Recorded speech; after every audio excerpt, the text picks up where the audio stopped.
Olá, pessoal. Estamos começando mais um DIBcast. Eu sou Jéssica Dib, empresária, sócia da Dib Ortognática. Estou aqui junto com o Matheus Dib, meu marido, sócio, e também agora apresentador DIBcast. Estamos com o nosso convidado mais do que especial, que é uma honra estar com ele aqui. Sou muito fã dele.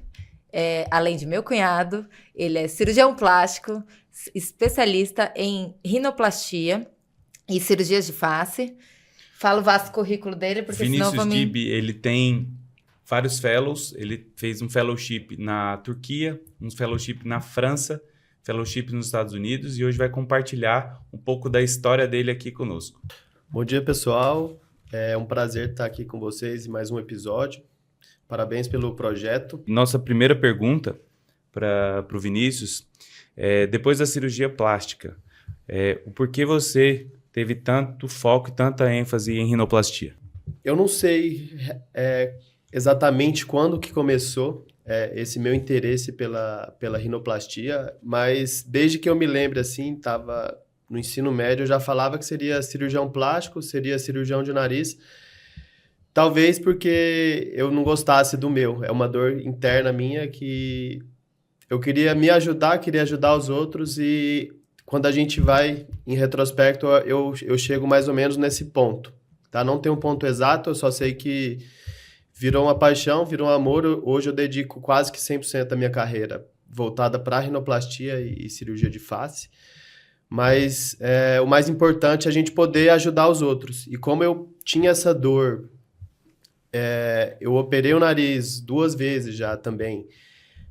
Eu sei o que o paciente sente quando ele me queixa disso. E com essa sua procura por se aperfeiçoar cada vez mais em nariz, você buscou muitas formações fora. E o que hoje você tem para compartilhar com a gente, assim, das suas experiências fora, trazendo para a sua rotina de hoje?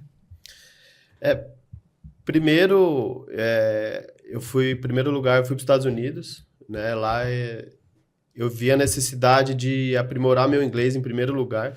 A gente sentiu falta da comunicação com os principais nomes da rinoplastia. Eles estavam, ao mesmo tempo, tão perto e ao mesmo tempo, tão longe, assim, né? Porque a barreira linguística. Depois disso, eu fiz questão, fazia 4 aulas de inglês por semana, porque eu já tinha outras viagens programadas para o mesmo ano. Eu fui para a Turquia, conheci o Dr. Tel. Tudo nariz, né? Tudo nariz. E ali eu mudou muito a minha prática, foi um dos pontos, foi a primeira virada de chave na minha carreira como cirurgião de nariz, porque ele tem uma abordagem mais minimalista, né? Ele faz o que precisa ser feito, que tem cirurgiões que demoram 12 horas em cirurgia do nariz, e ele, com essa visão minimalista da cirurgia de nariz, ele faz cirurgia em 1 hora, coisa que a gente às vezes faz em 5, 6, né? Depois eu fui para a França no mesmo ano, no mês seguinte, Dr. Yves Saban. Ele é tido hoje como o pai da rinoplastia preservadora mundial, né?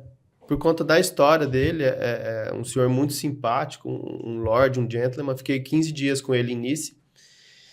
E ele ali também, ele me ensinou muito, porque hoje a filosofia que eu sigo, cirurgia preservadora, né? Sempre que eu posso, eu preservo o nariz, eu faço só o que precisa, eu não fico inventando muita moda, né? Que a gente fala. Porque tem cirurgiões também que não tem certo e errado, mas tem cirurgiões que, por exemplo, usam costela para todo mundo, não é algo que eu uso, né? E esse ano eu fui para os Estados Unidos, né? Visitei o Dr. Mike Nayak, mas já é uma cirurgia voltada por face. Então, cada cirurgião expoente mundial que a gente conhece, a gente absorve um pouquinho e vai formando nossa técnica, né?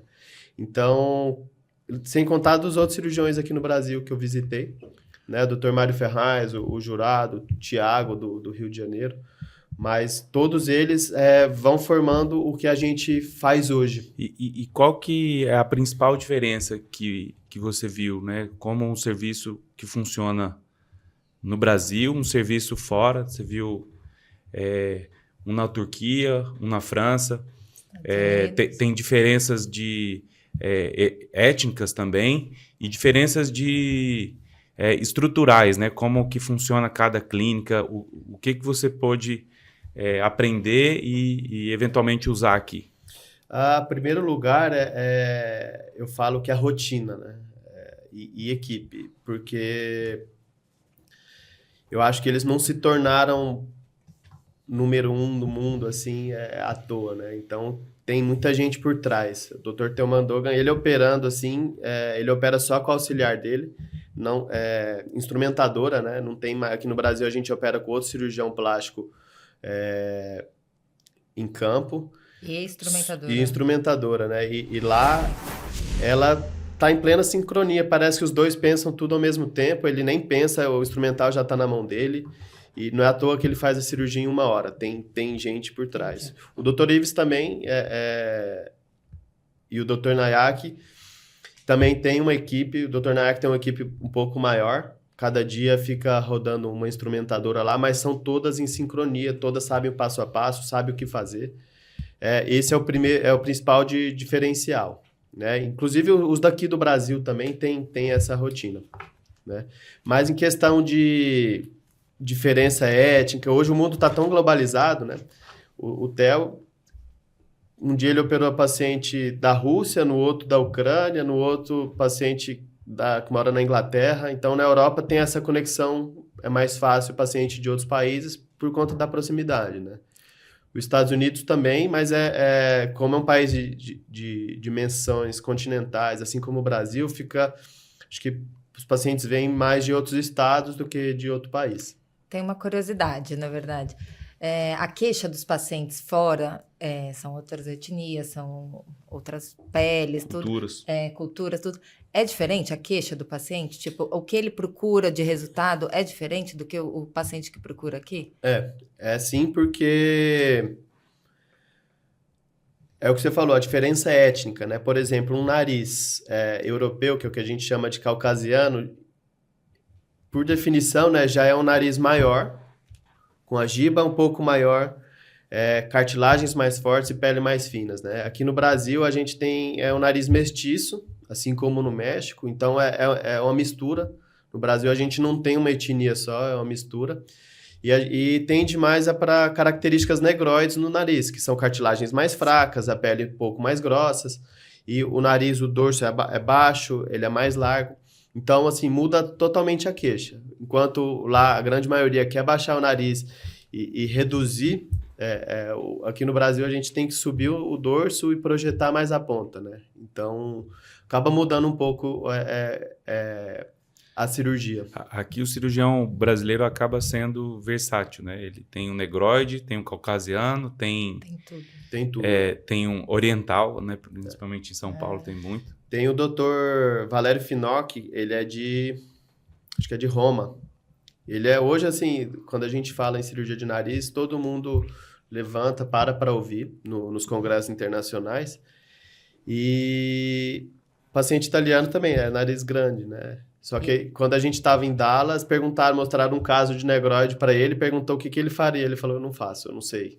Entendeu? Porque não é a rotina dele. Nem tem, Talvez ele nunca tenha operado um nariz negroide. E uma curiosidade também, né? Dentro da própria cirurgia plástica, tem vários cirurgiões que não fazem rinoplastia. Nem querem, né? É uma curiosidade, assim. Tem algum motivo específico?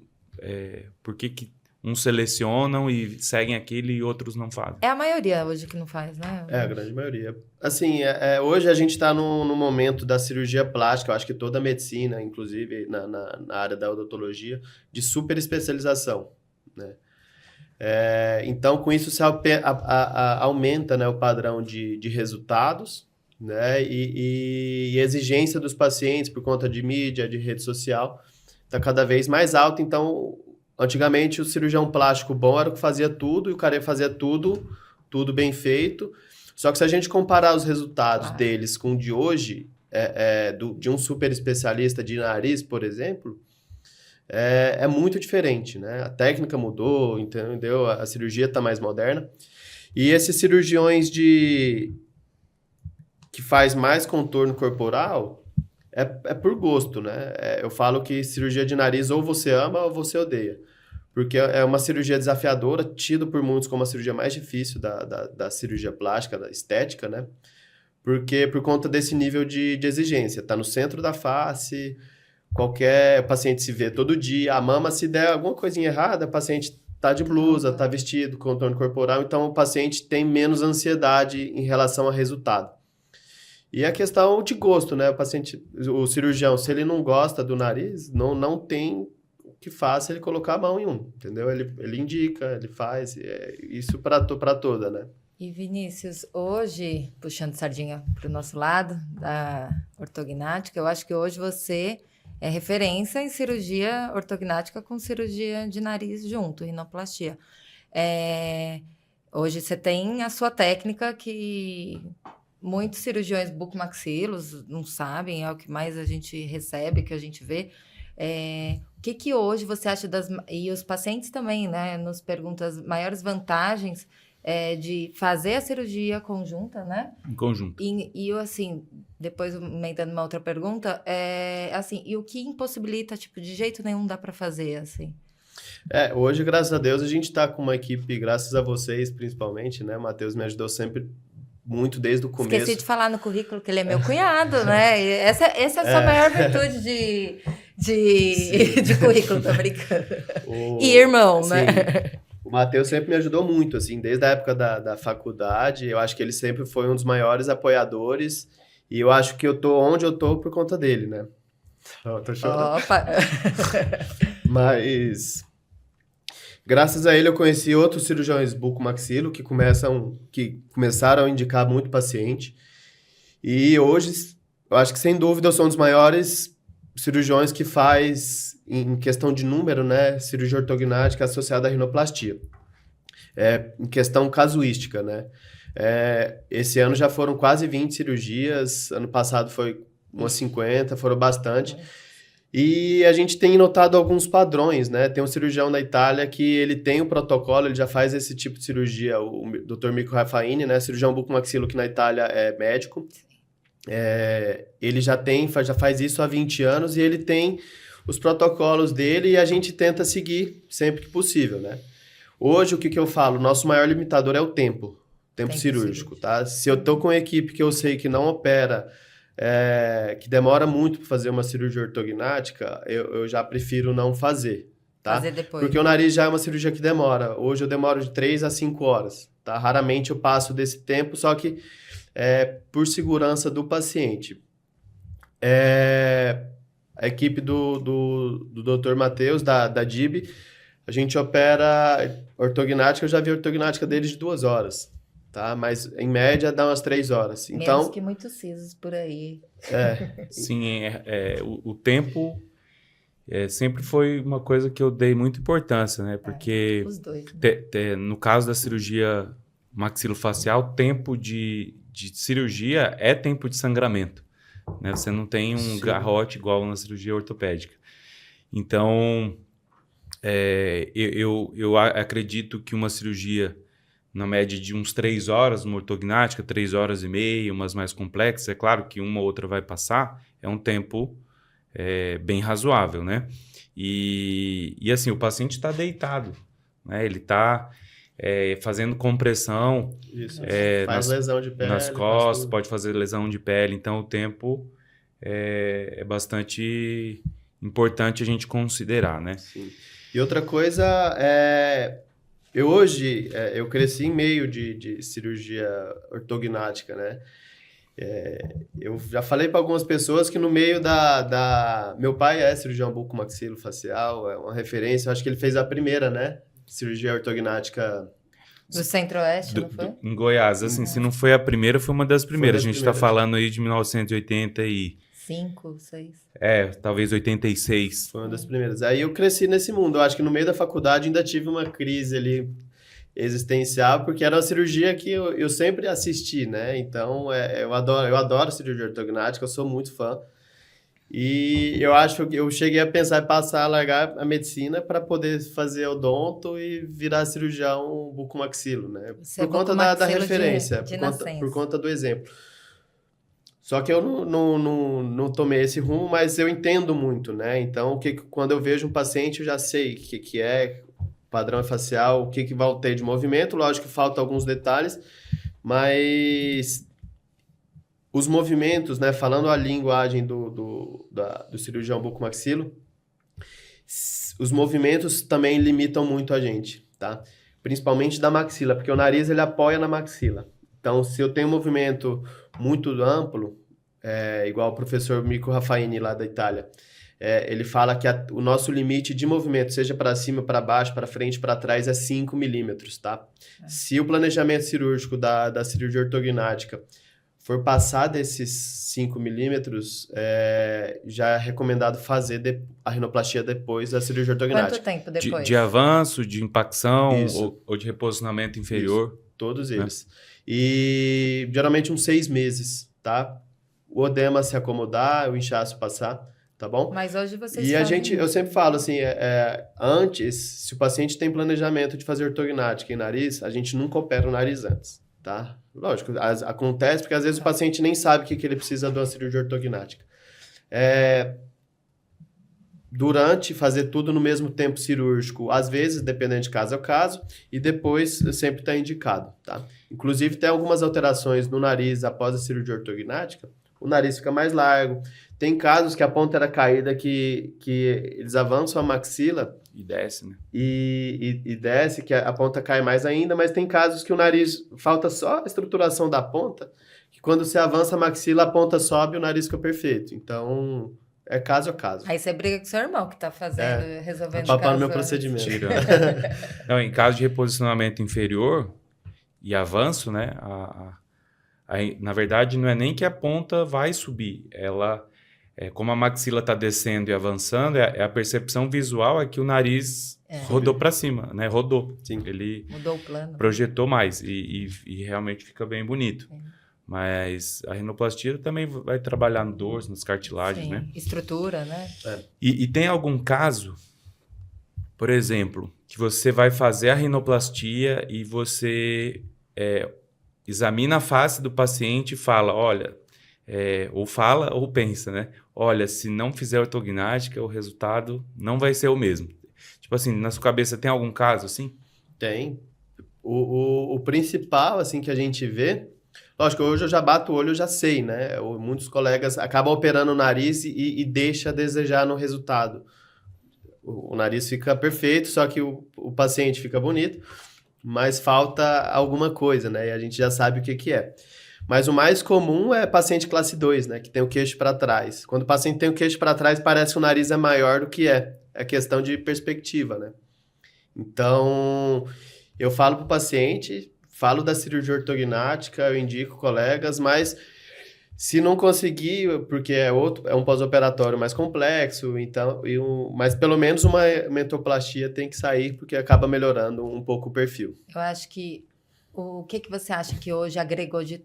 Hoje você convive com muito bucomaxilo, né? Seu dia a dia é muito, Sim. tem muito. O que você acha que agregou nosso, né? Nesse convívio, nesse assim, convívio com o bucomaxilo? de ficar imerso no assunto ortognática, tá sempre ouvindo, assim, o que você acha que agregou mais? Olha, principalmente essa questão de análise, né? De percepção de cefalometria, diagnóstico, porque na nossa residência de cirurgia plástica a gente ouve falar, mas poucos cirurgiões plásticos sabem disso, né? Para falar a verdade. Ou se sabe, não tem tanto embasamento, não sabe o que faz, entendeu? Não atua no dia a dia. Não atua no dia a dia. E, por exemplo, caso de, claro, o cara tem o mento, tem o queixo para trás, né? E é classe 2, só que a grande maioria acaba indicando lipoenxertia, enxerto de preenchedores de ácido hialurônico. Silicone, né? Silicone, prótese de silicone. Então, do outro lado, eu já vi o que precisa ser feito, né? O que é certo, ao meu ver. Por exemplo, eu sou contra a prótese de silicone. No mento? Não é que eu sou contra, eu não faria, não faço. Porque eu já vi muita complicação, né? O pessoal adora falar do outro lado que dentista faz, que o buco faz coisa, bota a mão e tá avançando na área, mas não fala do caminho inverso. Do que já funciona há décadas, isso. Né? Inclusive, Legal. Vocês dois têm mentoplastia É. sem silicone. Sem silicone. Sem silicone. E um caso onde eu vejo muita diferença, né, é nos birretrusos, né? Os pacientes birretrusos e que não mostram os dentes no sorriso, Sim.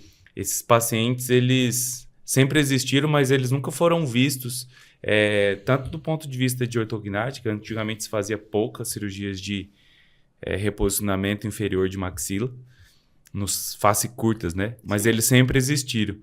E hoje, quando a gente analisa esse contexto, a gente vê que tem um aumento muito grande desses pacientes, e você me manda vários pacientes que te consultam para rino, e fala, esse paciente tem que fazer ortognática. E o motivo é porque se ele tem a retrusão bimaxilar, se está tudo para trás, ele vai sempre ter a percepção que o nariz está grande, mas o nariz está do tamanho correto. Tá faltando projetar a maxilomandíbula. Você me manda direto esses casos. Né? Na verdade, hoje eu vejo os casos, eu que vejo pós-operatório, primeiro que eu vejo o caso de vocês, a recuperação bizarramente melhor, né? Uma evolução assim, né? Sim, eu sim. falo que tem vezes que eu falo para os pacientes, eu acho que eles enganaram vocês, não operaram não, porque tá desinchado, paciente sem reclamar. Então, mas o que eu vejo é que era o toque que faltava na ortognática, o nariz, né? Hoje. Sim. E é o toque que falta para o nariz ficar o perfeito, é a sustentação da maxila, algumas vezes eu vejo, ou é o queixo que precisava. É a percepção, né? Mas assim, hoje o resultado de vocês eu fico chocado, assim, cada vez mais isso que eu convivo o tempo todo. Mas a eu ainda rinoplastia acho... veio para agregar muito, né? Hoje a gente fala em cirurgia ortofacial, né? Não é só ortognática, porque o nariz tá entrando junto, né? O tipo 4 ali do Rafaine.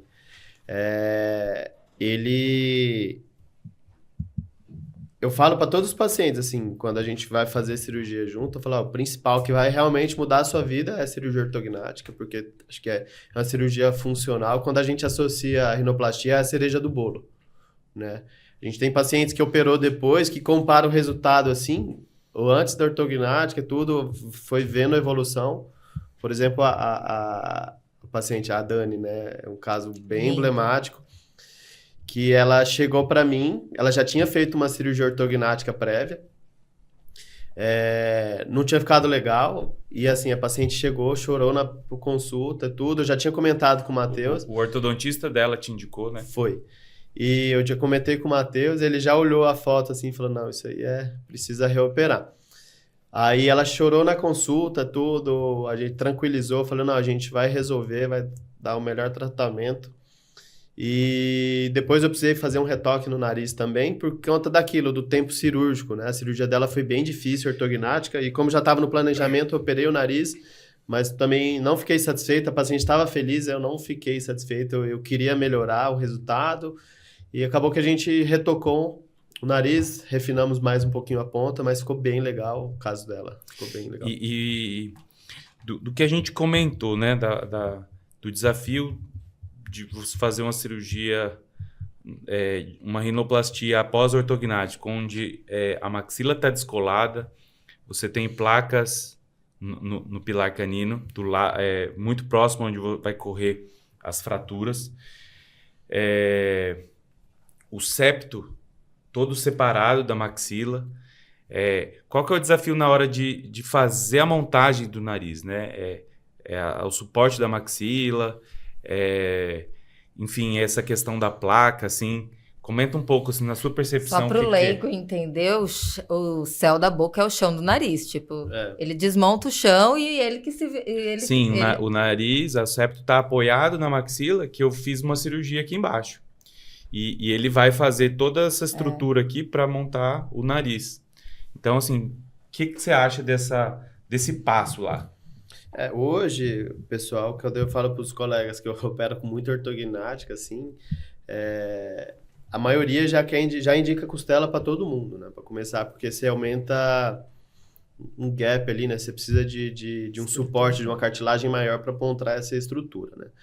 E eu cheguei a fazer cirurgia no começo da carreira pós-ortognática, que falaram isso, ó, tá soltinho lá embaixo, tudo, e acabamos não fraturando por medo do nariz desabar, né?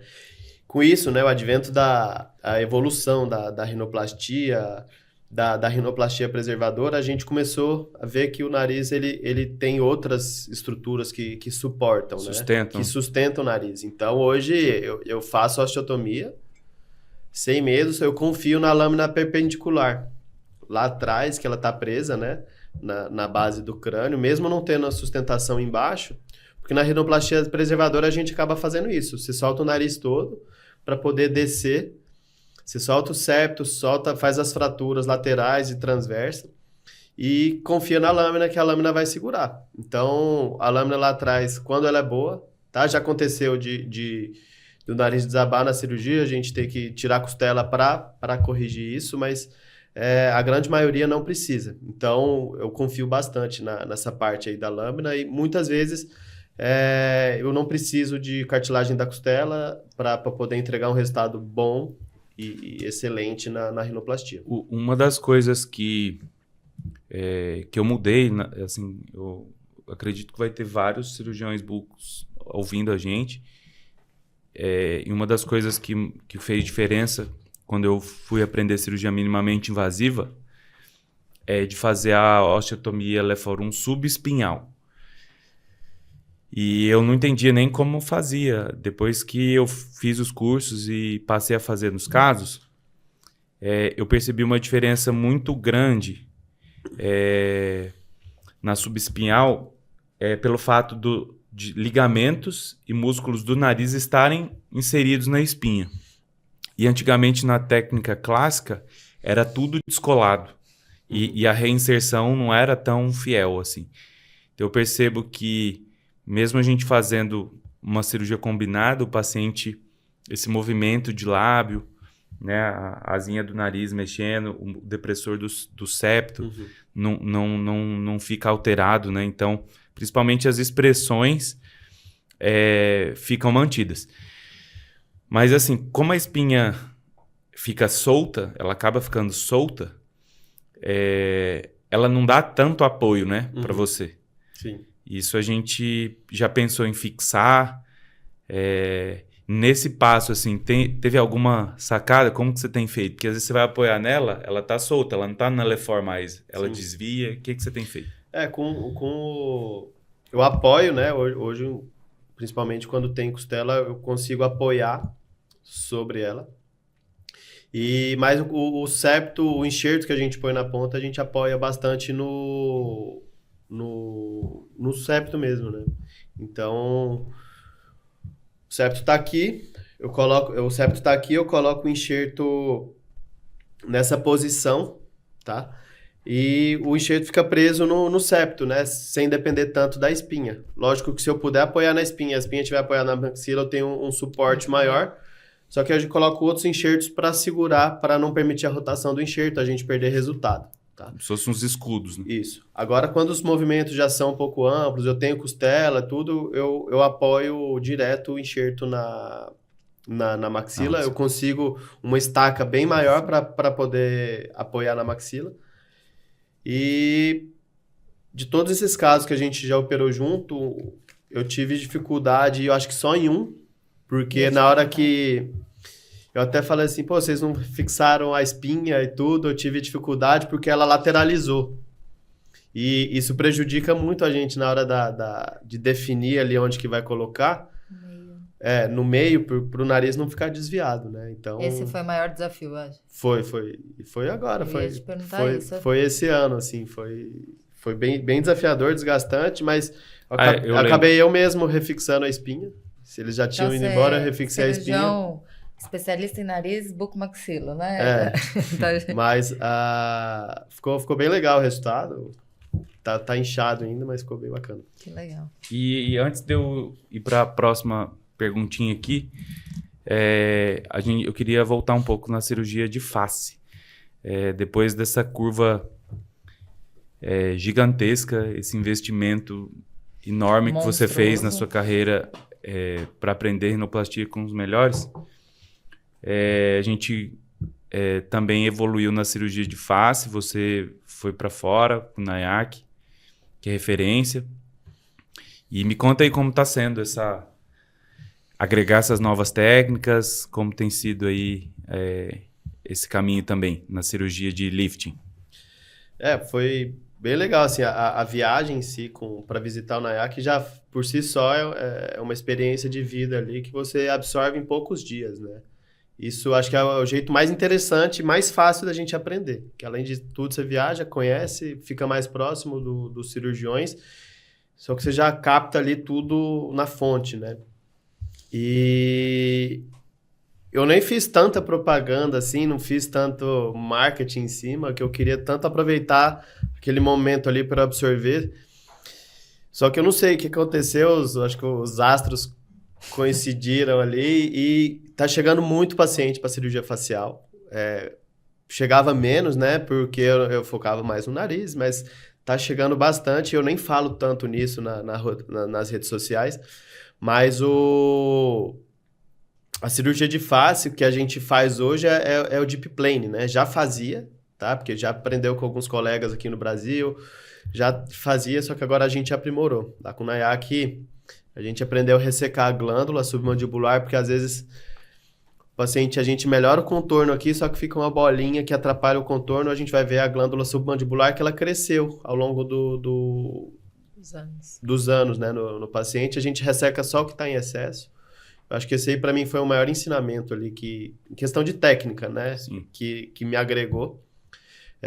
Trabalhar nos planos profundos tem seus riscos, mas eu acho que toda cirurgia tem seu risco, o mundo inteiro está fazendo a cirurgia do Deep Plane e não é que eu não tenho medo, a gente respeita, mas eu acho que utilizando a técnica certa e operando da maneira correta, você minimiza muito o risco, por exemplo, de paralisias, né? E a cirurgia de face é uma cirurgia gostosa porque você faz o rejuvenescimento facial. É lindo o resultado. Só que a gente tem que tratar como um todo. Não adianta só puxar e não tratar a pele. Entendeu? Porque eu perco o resultado mais rápido. Porque a pele também fica maltratada, né? Por conta do dano solar, paciente que não cuida, não passa nenhum cosmético. Então, ele tem um procedimento lá que ele fala que ela chama de omakase. Que é aquele, quando você vai no sushi, nos japoneses aqui, você faz omakase, que é tipo a moda do chefe ali, que o chefe faz o que ele quiser. Então, ele já vende a cirurgia como a omakase facelift, né? Que ele faz tudo o que precisar. O paciente tá lá, entrega e confia completamente. Ele faz a face, né? Então, se tiver que fazer a blefa, faz. Se tiver que suspender, ele suspende. Se fazer a blefa, frontal, faz. Né? Laser, reposiciona. Nem sempre o que o paciente quer é o que é o ideal para o resultado, que ele quer o resultado, mas ele quer um procedimento. Lipoenxertia, tudo no mesmo tempo. tempo. Então, rejuvenescimento facial. Então, assim, quando a gente passa orçamento, passa de cirurgia de rejuvenescimento facial, porque é tudo isso, né? E eu sempre falo esse exemplo do omakase, os pacientes até gostam, né? Então, facilita bastante essa linguagem.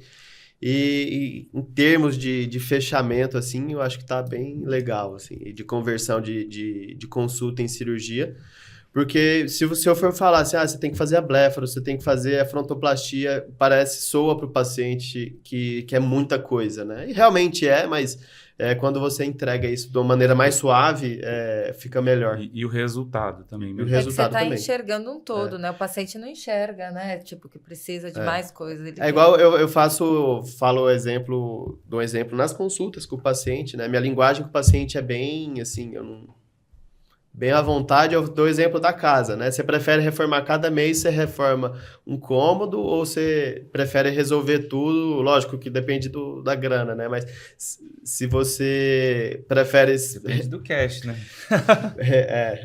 Mas ou você prefere reformar tudo de uma vez, entendeu? Porque assim, você tá num cômodo novinho, aí depois você sai para o outro, assim, dá um impacto. A mesma coisa na face que você olha todo dia, né? Se eu opero a face que tá novinha e dá um degrau de idade que a gente fala, né? Por exemplo, o terço superior tá envelhecido, embaixo tá novo. Então não casa. Não fica legal. Nossa, é muito bom. E como que você se vê daqui 5 anos? 10 é muito tempo, vamos pensar em 5. Pergunta difícil, né? Pergunta assim, do nada? Do nada. Do nada. Porque Porque assim, ó essa curva em pouco tempo, ó o que você cresceu. Assim, Aí eu falo, daqui 5 anos esse cara vai estar construindo cara em Marte. Quando eu me propus, assim, quando era pequeno, eu não sabia nem o que eu queria da vida, né? Mas eu acho que eu sempre falei que seria médico. Tem uns exemplos de cirurgião plásticos bem próximos da gente, que crescemos junto na família. Eu acho que desde antes de eu entrar na faculdade, eu falava assim, até os 30 eu quero ser cirurgião plástico, né? Então, assim, foi coincidindo, um pouco de sorte, um pouco de dedicação. Sorte Eu virei dedicação. cirurgião plástico com 28 para 29, então, assim, é muito novo comparado com a grande média. Muito. E depois disso, eu falei, putz, e agora? Né? Tudo bem que já passou, mas imagina assim, eu vou ali no meu cirurgião plástico, ele tem 28 anos. Mas assim, eu não sei. É que já passou, né? Mas ele, com 28 anos, ele passava... Eu acho que ele ama, tenho certeza, né? Vocês dois, brilha o olho de Focado, um jeito... né? Focado, tanto que você falou, é sorte... Pra mim é longe de sorte, é tipo determinação. Eu te vejo extremamente determinado. Eu não te vejo, você consegue tirar o foco 1 segundo do lado, tipo. Sim. Né? Eu vejo vocês assim, em relação à idade com os pacientes, né? Hoje, 90% dos pacientes que eu opero são mais velhos que eu. Tá começando a inverter a curva, né? Não sei se é um bom sinal, mas... Mas você não vai ficar velho, porque você é cirurgião plástico, não vai poder ficar velho. Mas eu acho que eu nunca tive, assim, problema... Um fiozinho branco ajuda. Mas eu nunca tive um problema com o paciente de falar, assim, de que eu era muito novo. Não. É lógico, eles falam, mas assim, de não operar porque é novo, Sim. por não ter experiência, né? E depois disso, que eu atingi isso aí, eu fiquei um ano aí, tipo assim, faltava alguma coisa, né? Um novo objetivo, né? Agora o objetivo está sendo sempre anual, eu evito pensar assim no médio e longo prazo, lógico que todo mundo tem, mas em termos de carreira, a gente busca, sei lá, 1.000 cirurgias, 2.000, 5.000, então a gente sempre ter metas é muito bom, né? E eu tenho uma meta, é muito particular isso, mas hoje com o mundo louco do jeito que tá, eu quero chegar nos 40, lógico, continuar operando depois dos 40, mas assim, chegar nos 40, pelo menos nos 40, não depender tanto do meu trabalho, sabe? Eu falei, não, eu quero operar realmente porque eu quero continuar. De não operar depois dos 40 que eu vou precisar. Então, mas isso aí você precisa ter conhecimento, precisa ter disciplina e também dedicar muito à família, né, depois. Claro. Hoje é o caso final do ano, né, então... você começa a mudar as suas prioridades, Sim. né? Sim. Porque senão você fica engolido ali pelo trabalho, você esquece de tudo, é problema dentro de casa, você não... Entendeu? Então, vai vivendo, né? O Joel, né, fala saúde, família, trabalho. Hoje eu ainda... O trabalho ainda tá quase que na frente ainda, né? Mas tenha consciência que vai... Tá mudando, né? Por consciência, a questão de não inverter a ordem, saúde, família e trabalho, mas vai ter momentos que você vai inverter e tá tudo bem, mas não esquecer desse princípio. Sim, a hora que tiver... esse princípio, desde que ele falou a primeira vez, assim, que eu ouvi, na verdade, aquilo ali entrou, porque eu sou workaholic, né? Se deixar, tinha mês que eu dormia 20 noites fora de casa fazendo plantão, né? Minha namorada adorava, era namorada, né? Na época, a Thaís, eu falo que ela adorava, né? Porque a gente não se via, mas é brincadeira, mas se deixar, eu vou indo, a gente vai indo, entra, você esquece da rotina, acorda, dorme tarde, acorda cedo e vai indo até que uma hora você esgota. Aí você não tem saúde para trabalhar. Você não tem saúde para trabalhar, não tem tempo para pensar. Essas fases de inverter sabendo que tem prazo de validade e botar prazo de validade. Prazo. Você tem objetivo, foi lá. A gente vai mudar de casa e a gente sabe que é um orçamento caro, né? Então você precisa se dedicar, às vezes, para poder pagar, igual eu tô pagando o casamento aí, que não é barato, mas tem prazo de validade, entendeu? E uma outra coisa que mudou bastante na minha vida foi dos 2 anos para cá. Eu fui assaltado aqui, 3 caras armados, renderam, levou o carro, liguei pro Matheus. Só que ali você vê que sua vida, tudo que você construiu em segundos, né? Então você tem que colocar a família realmente na frente de muita coisa, de tudo, na verdade. porque é o que você vai levar da vida, né? Então, uma vida às vezes um pouco mais pacata, mais minimalista, assim, se aproveita muito melhor. Isso é verdade.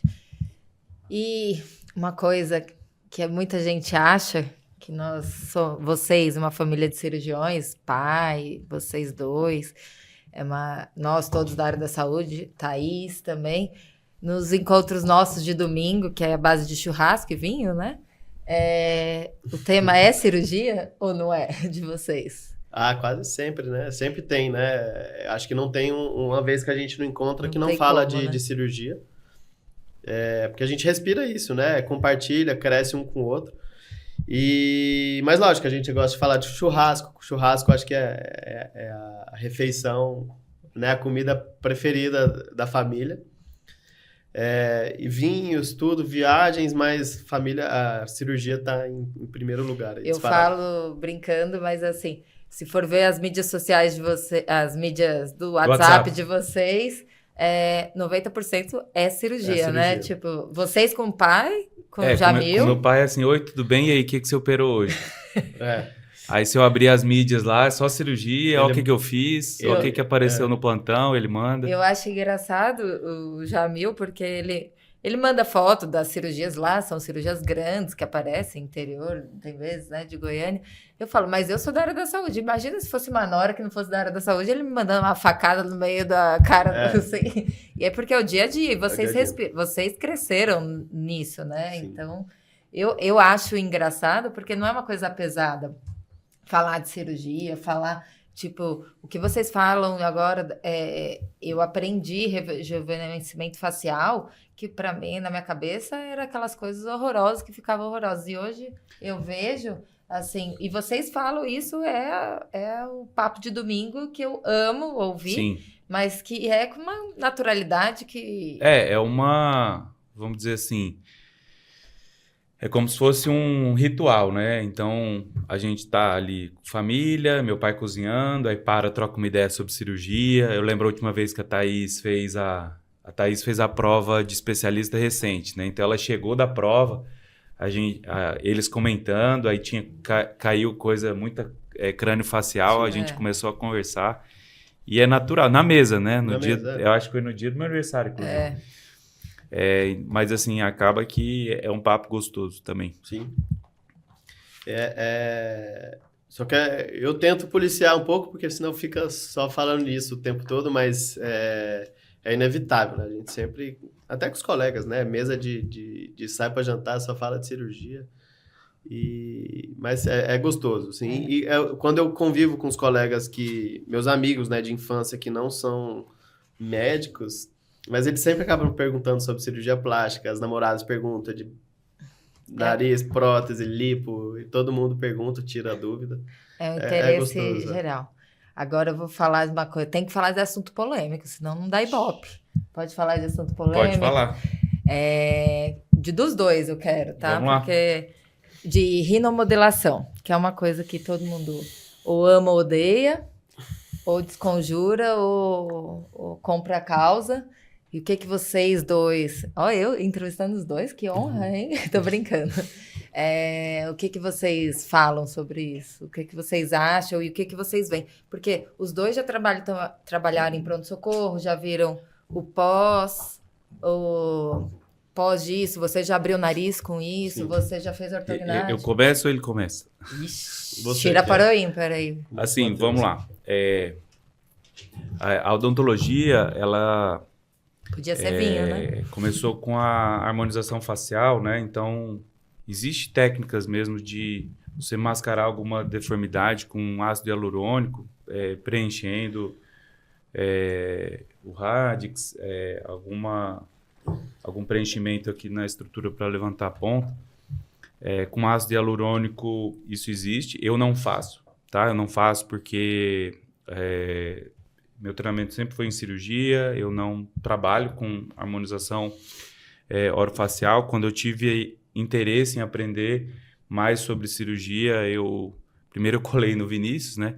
Mas fui aprender fora com otorrino não opero cirurgia plástica de nariz, apesar de já ter somado um conhecimento por limitação do conselho, o conselho não permite. E isso é a gente ter ética, né? A gente não pode fazer isso, fazer uma coisa que vai contra a ética do nosso conselho.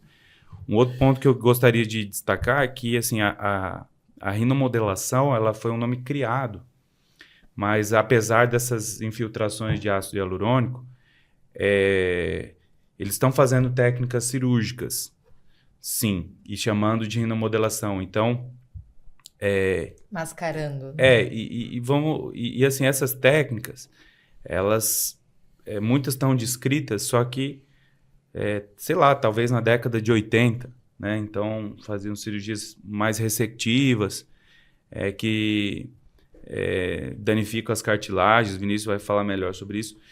E acaba gerando problemas que a reparação é muito difícil, né? Então, enfim, eu acho que o profissional ele tem que fazer o melhor para o paciente, o que é ético também, e ser bom numa área que ele domine, né? Não ficar criando modismos.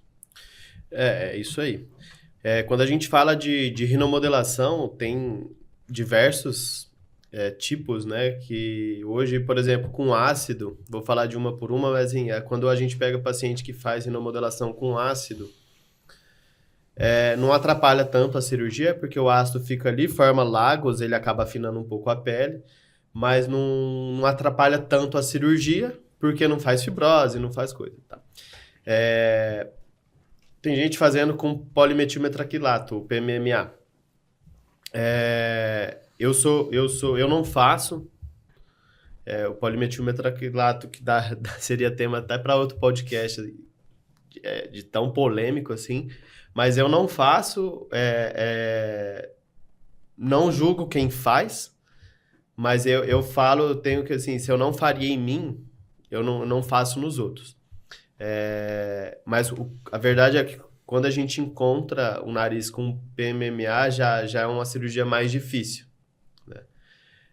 O problema desses tipos de rinomodelação que estão começando a fazer com fios. Tem aqueles fios de suporte que faz uma fibrose, e isso atrapalha muito, né? Uma cirurgia que seria primária começa a virar uma cirurgia secundária. Só que hoje, mais atual, tem a tal da rinomodelação definitiva, com fios cirúrgicos, né? O que é isso? O pessoal realmente faz a cirurgia no consultório, faz os passos, né? Descola a mucosa, apresenta a cartilagem, corta a cartilagem para afinar a ponta e dão pontos que não existem, né? A gente fala que são pontos que amputam a ponta do nariz. Então, o paciente não sabe nem o que está sendo feito, né? A verdade é que, acho que às vezes o profissional também não sabe o que está sendo feito, porque o que a gente encontra, porque o que o Matheus falou, cirurgia totalmente ressectiva, encontra o nariz todo destruído na hora que a gente abre. Então, uma cirurgia primária ou secundária vira uma reconstrução nasal, porque resseca o que não é para ressecar, pontos que não existem, fibrose atrapalha. E não tem preocupação nenhuma com válvula interna, externa. Não tem pensamento na válvula, porque o nariz é uma válvula, né? Que tem duas válvulas, uma de cada lado, que permite, se você fecha muito essa válvula, o paciente não respira. Então, e também tem casos que pacientes estão colocando para aumentar o dorso e às vezes até para definir a ponta, colocam tela de Marlex. A tela de Marlex é um material polipropileno que a gente usa para poder tampar a hérnia. Quando a gente faz a cirurgia de hérnia, a gente corrige a hérnia e coloca uma tela em cima, porque faz uma fibrose absurda em cima e essa hérnia não vai voltar. Imagina isso no nariz, assim, o estrago que faz. Operei algum caso só até hoje que tem tela. E conversando com um colega, assim, ele operou recente lá do Rio de Janeiro, o Carlos Rocha, o Roxinho. Ele falou assim, ele opera cerca de 200, 300 cirurgias por ano, tem uma experiência absurda, e ele fala assim, quando ele operou, ele compartilhou num grupo de cirurgiões de nariz. Aí eu conversando com ele, ele falou assim, não sei por que que eu peguei, eu acho que eu não pego nunca mais, Uau. entendeu? Porque, assim, a cirurgia mais difícil da vida de qualquer cirurgião, talvez. Então, o que está sendo feito são atrocidades, assim, eu não tenho medo nenhum de falar. Porque quem opera e vê o resultado já fala. E eu tiro foto de todas as cirurgias do intraoperatório como estava, porque para mostrar para o paciente. Sim. Eu não falo, processa fulano, beltrano, não. Eu só falo assim, tava assim, entendeu? Tá destruído, é uma cirurgia de reconstrução nasal. Eu descrevo a descrição cirúrgica. Pós-operatório é muito mais... É muito mais complicado, né? Muito mais complicado. É isso. E aí, mais alguma coisa? Acho que não. Só deixa eu falar uma coisa. Eu acho que os pacientes hoje que eu vejo, eu que fico na clínica, os que já operaram são satisfeitos. E isso, eu acho que hoje vocês dois ficam muito especialistas em reoperação, né? Que é esse secundário, que tanto você fala. O medo que eles têm, né? Tipo, de não chegar nesse resultado. Acho que só para a gente finalizar isso, queria que vocês deixassem um recado, assim... Acho que confiar num bom diagnóstico e um bom planejamento, que acho que é o fundamental de vocês, e o casamento de vocês na cirurgia, eu acho que isso é o que muitos ficam, de novo, vou passar por tudo isso se não ficar bom de novo, né? Sim. Eu acho que essa união de vocês com planejamento faz com que o paciente tenha mais segurança e para eles entendem, né? Mas os que não chegam até nós, que eles busquem isso, né? Busquem esse planejamento, né? A gente sempre fala, né? Para estudar o profissional que você vai fazer o procedimento, conhece. Às vezes você passa na consulta, gosta do cara e acaba no opta por outro que é mais barato, alguma coisa assim, e acaba se arrependendo. Então, assim, é um passo tão importante na vida, né, do paciente que na hora de escolher o profissional, de se entregar ali, porque é uma entrega, né, que o paciente faz, para resolver aquele problema, o paciente tem tanto critério, a gente tem tanto critério na hora de comprar um carro, por exemplo, e às vezes na hora de fazer uma cirurgia vai no mais barato e isso sai caro, né? Mas com uma equipe nossa bem alinhada, expectativas bem alinhadas, a gente consegue entregar, devolver, né, essa autoestima para os pacientes, melhora isso. O exemplo que eu dei mais cedo que a paciente chorou no consultório, assim, ela é eternamente grata a gente, né? Ela está linda. Ela está muito bonita, muito linda, e o processo que ela passou não foi legal, nem desde a hora que ela acordou da cirurgia, ela fala que ela já tinha sentido, assim, que tinha feito a coisa errada, a escolha errada, sabe? Então, é um processo, assim, de escolha. Quando o paciente vai dar esse passo, ele pode ter, assim, tanto uma cirurgia primária, que é a primeira cirurgia dele, ele pode ter algum tipo de complicação mesmo com a gente. Claro. Só que o grau de confiança que esse paciente tem e assim, a sinergia, né, que vai convergir para o resultado, que é tanto a minha quanto a dele, vai permitir que eu possa tratar essa complicação com tranquilidade, porque a gente é capacitado para fazer o procedimento e tratar as complicações que vão surgir. O importante é estar do lado. Então, né? O paciente ele tem que estar do meu lado e eu tenho que estar do lado do paciente. O que acontece quando a gente faz a reoperação de outro colega, às vezes o paciente teve uma falha na confiança, né? Ele teve, não, por algum motivo, não teve um resultado bom, mas o que faz o paciente trocar é a confiança. Às vezes falhou ali na assistência, não ficou bem claro. Sim. Às vezes comunicação só. Comunicação mesmo. Essa é a principal falha. Então, quando isso aí está tudo alinhado, vai ter sucesso. Eu hoje, 100% dos pacientes que eu opero tem meu número privado, particular. Os nossos também. Porque qualquer coisa eu falo assim, você me liga, pode ligar de madrugada, porque quem é cirurgião sabe, tá sempre ligado, pode acontecer qualquer coisa. E às vezes é besteira, assim, mas para o paciente não é, né? Então, eu falo para ligar, manda mensagem, e se eu não responder, ele pode ligar, fica à vontade. Lógico, tem pacientes que ligam mais, assim, do que a nosso ver que deveria, mas o cara tá ali com uma dúvida, né? O paciente tá com uma dúvida. No direito dele, E quando complica, é a hora que a gente tem que estar mais do lado do paciente, né? Eu acho que isso aí evita, né, que o paciente perca essa confiança com a gente, evita que ele vá procurar opinião, procurar outros profissionais e confia que você, no seu trabalho, vai resolver a complicação, né? Então, isso é muito, muito importante. Vinícius, obrigado Obrigado. por essa conversa. A gente colocou aqui bastante conteúdo que vai ajudar outras pessoas. Espero que inspire. Outros bucos também, né? Inspire cirurgiões, que pacientes possam entender um pouquinho desse bastidor, tá? Eu gostaria de convidar quem participou com a gente aqui para seguir. O podcast vai sair no meu canal do YouTube, tá? Vai ter no Spotify também e alguns cortes no nosso Instagram. Convido vocês a seguirem lá o nosso canal. É isso, muito obrigada, Vinícius. Obrigado, muito obrigado pela oportunidade. Parabéns novamente. Se ele veio amarrado, ele nunca vai falar, mas... Não, é um prazer estar aqui com vocês. Quero voltar mais vezes, hein? Vamos sim. Tá bom? Obrigado. Vamos ver gente. se a gente Tchau, marca pessoal. depois com a Thaís também. Vamos, com certeza. Tchau, pessoal. Tchau, pessoal. Tchau. Até mais.